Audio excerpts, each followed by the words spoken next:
Hi, boys and girls. I wanted to try something a little bit different for our math lesson today, just to make sure that everybody is able to access it and see it. So I made this video for you. So here we go.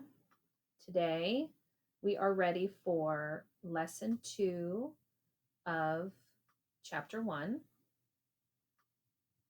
How can you count and write 1 and 2 with words and number?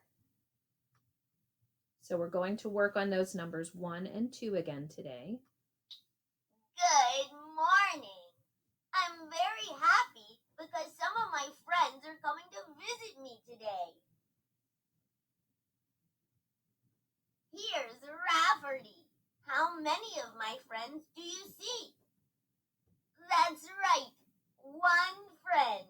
And there's Roberto. Hello, Roberto.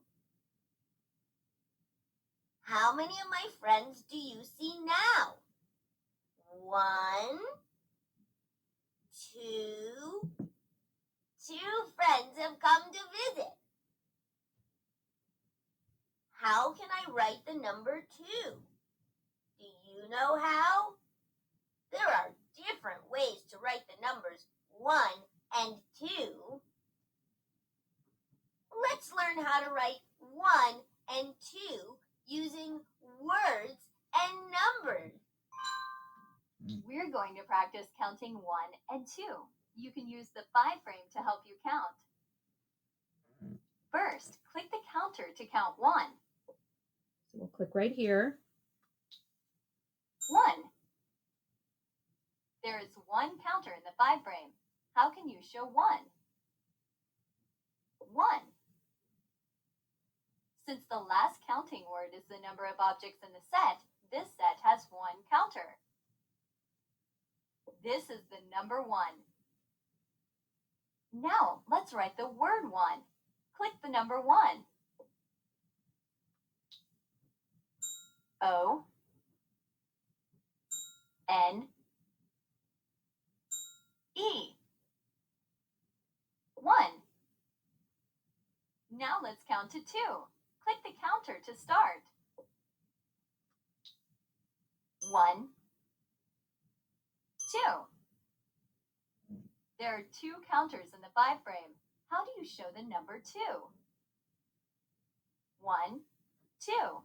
Since the last counting word is the number of objects in the set, this set has 2 counters. This is the number 2. Let's write the word 2. Click the number 2.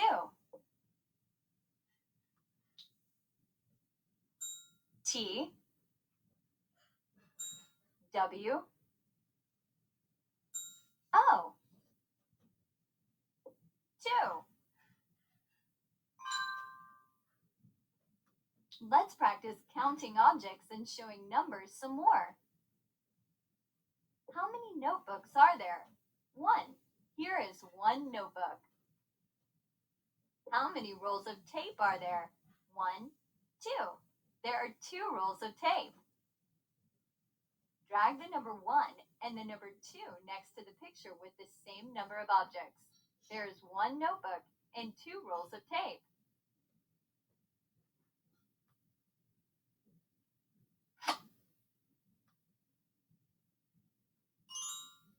Great job!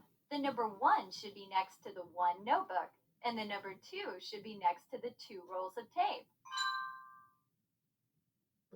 Now let's practice with the personal math trainer.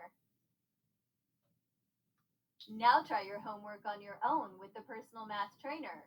It includes the exercise you saw at the beginning of the lesson. That is something you can do during your math work time. But right now, what I'd like you to do is take out your distance learning material book, and I want you to find page 21. It looks like this. And then I want you to stop this video and come back to our team meeting, and we will work on this page together.